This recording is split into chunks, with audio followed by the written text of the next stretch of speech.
Hi, this is Donna from Clever Crafting. Thanks for joining me today. So we're going to make a Venetian blind card today. It is a little bit tricky, it takes a little while, but it's definitely worth it.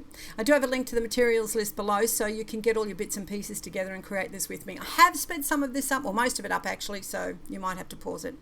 Let's get started. This is a lightweight cardstock. It measures 8 centimeters by 12 centimeters, and I'm just using one of my rectangle dies to cut out the center to make a frame.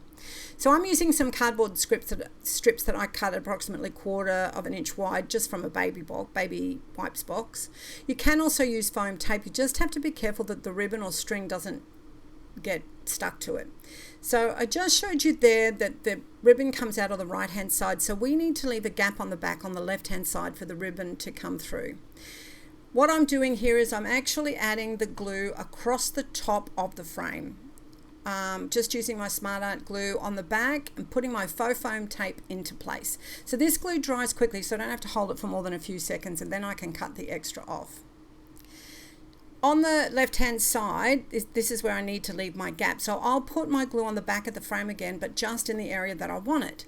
Once again, I position my faux foam tape and hold it in place for a few seconds.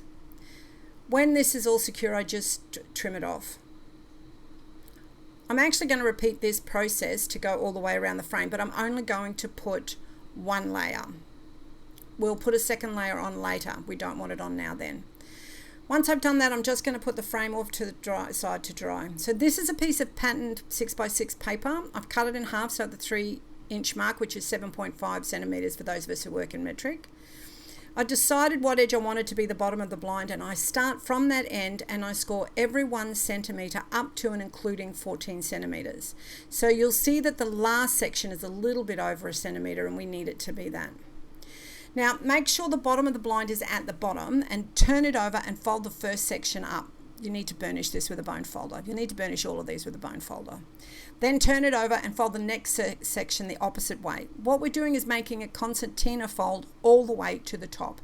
What's really important is to make sure that the first fold is the correct way so the blind works out correctly when it's finished. Once you've completed that, you can see I've opened it up, and you need to then fold it all the folds in the opposite way to the first way that you folded them. Once again, burnishing each fold. Then we're going to fold it back the original way. So we're doing all of this to make sure the folds are flexible so the blind moves better and that the folds are less likely to tear. It is a little bit tedious but important. Right, now that we've finished all of that, I'm just going to grab my cutting mat, and we need to make some holes in our blind. So my cutting mat is in centimeters, so I can use it to line up the edge of my blind. I'm just going to grab my awl, otherwise known as my pokey tool, and place it in 1 centimeter from the edge horizontally and about halfway, so it's about 1/2 centimeter vertically. So now you need to push down really, really hard so the pokey end goes through to the other side. Honestly, it just has to go through far enough so you can see the hole on the other side, and then you can see here I'm just doing that for the other edge of the blind as well. And I'm just going to show you here that it doesn't have to go, like right the way through, but you can see the tip has gone through to make the hole, and there's our holes. So I started to make all the holes bigger at this point.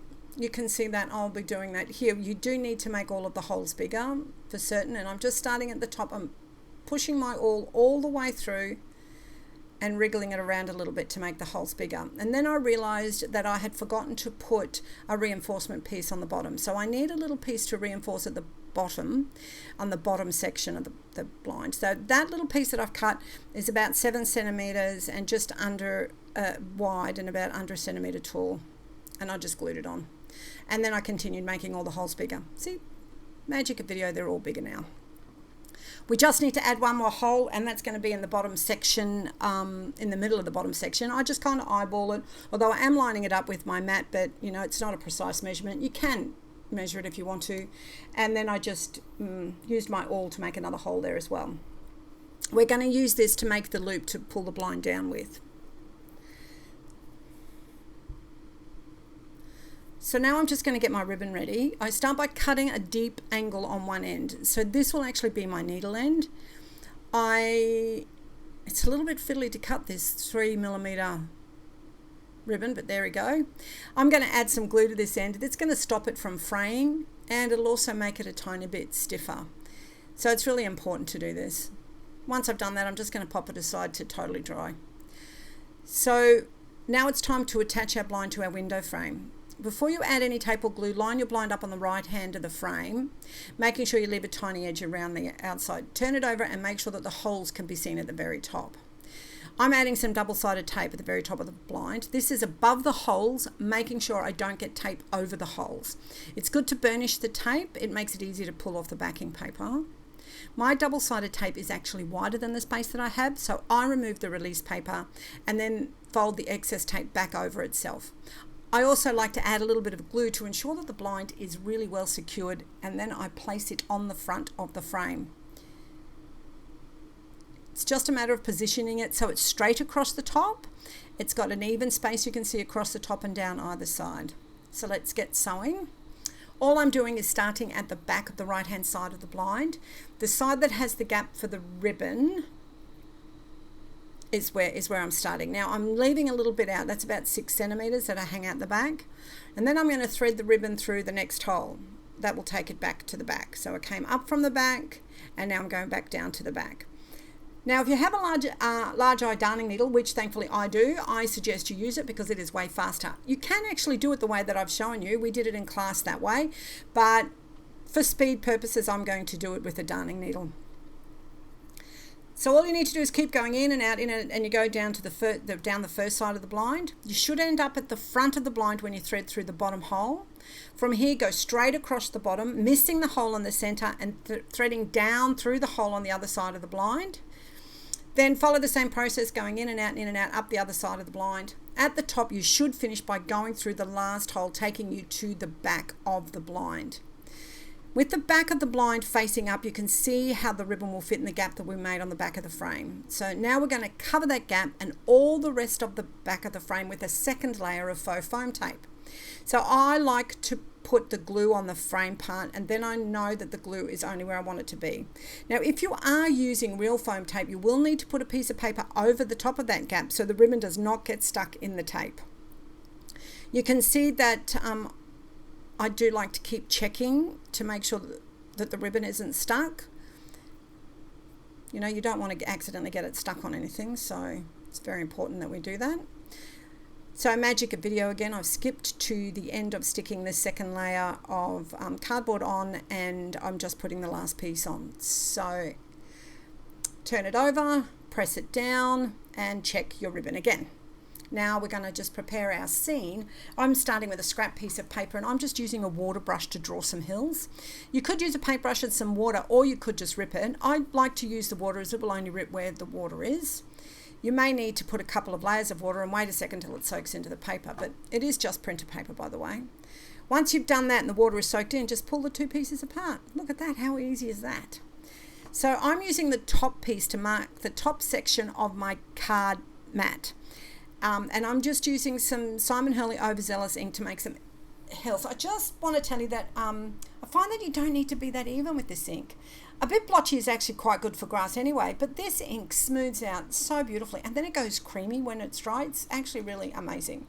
So I'm going to use that other piece of paper to cover the hills, except for you can see a tiny edge at the top, and this is just to make sure I don't have a white gap between the hills and the sky.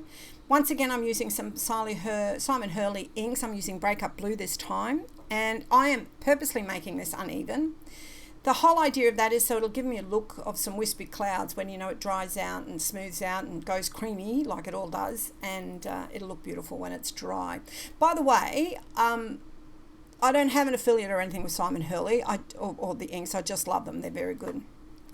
So while we have all of the inks and my silica mat out, I'm also going to make the background wood paneling, and it's going to be directly on my card base. Once again, Simon Hurley ink. This time I'm using Wolf, which is a kind of brown grey colour, and I'm just sliding it down my card, the ink pad. I go over some of the previous swipes of ink and it makes it look like different panels. Turn the card around and drag the ink pad from the bottom to add extra panels. Such an easy look, and is really nice to add the look of wood paneling wall at the background. So we're just going to grab our window and place it over our background now that our background's dry, and I'm just going to grab a pencil and draw around the area that I want to use. So you can use the frame to position it wherever you want it. I just cut it out using my Tim Holtz paper trimmer here. I actually cut inside the lines so the background doesn't stick out beyond the frame. And then before I can stick it on, I just want to finish off with my ribbon. So I'm tying off a knot here. This is where the handle is at the top.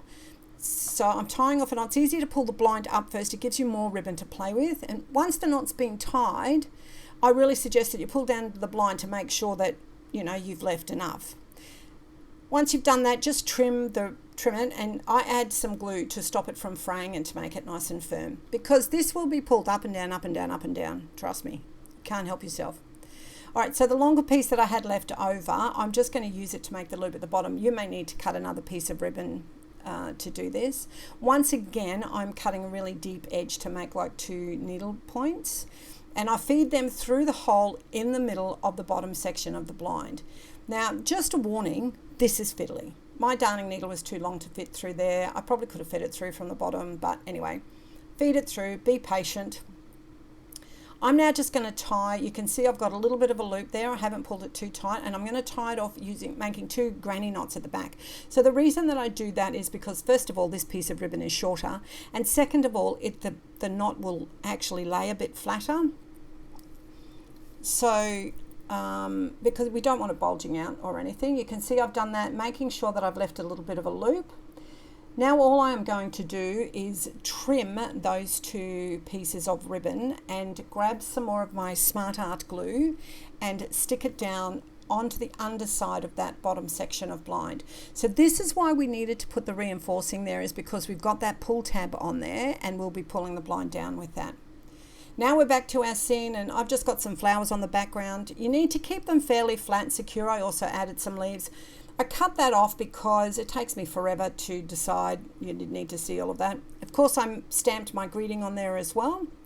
Now I've just popped some glue on the back of the frame, and I'm attaching our scene, making sure that I attach it face down. So it's probably important to turn it over and to press it down from this side, and you can see that I've cut off half my word day, but I'm going to fix that in a minute.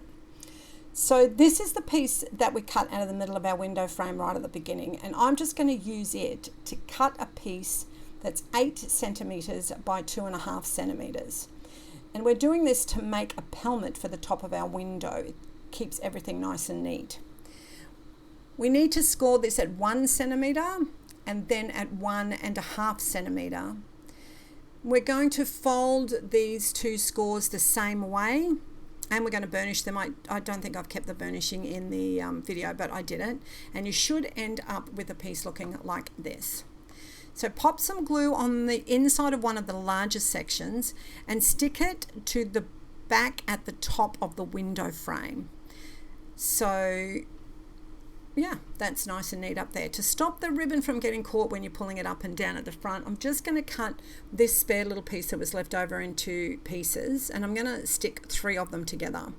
So this is not as deep as the cardboard or foam tape, but it just gives it a little bit of room so the ribbon doesn't get stuck. I'm just going to stick that to the top of the blind and then stick the pelmet on the top of that, and it'll keep it up a little bit.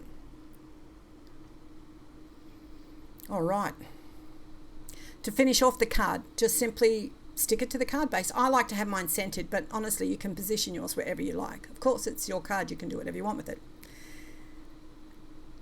To fix up my greeting faux pas, I had another little flower that I cut the edge off, and I left a bit of the stem on, popped some glue on it, covered it over that half word, and it just says Happy Valentine's now, my card, and it looks lovely. So here is the finished card. I know it was a little longer today, but thank you for staying to the end. If you are already a subscriber, it would be great help if you could share this video. And if you're not a subscriber, I hope that you've learned something today and that you also choose to subscribe. I have put a link to our little Facebook group in the description box below, so check us out. You will see some great variations of this card. Once again, thanks for joining me, and until next time, stay safe and happy crafting.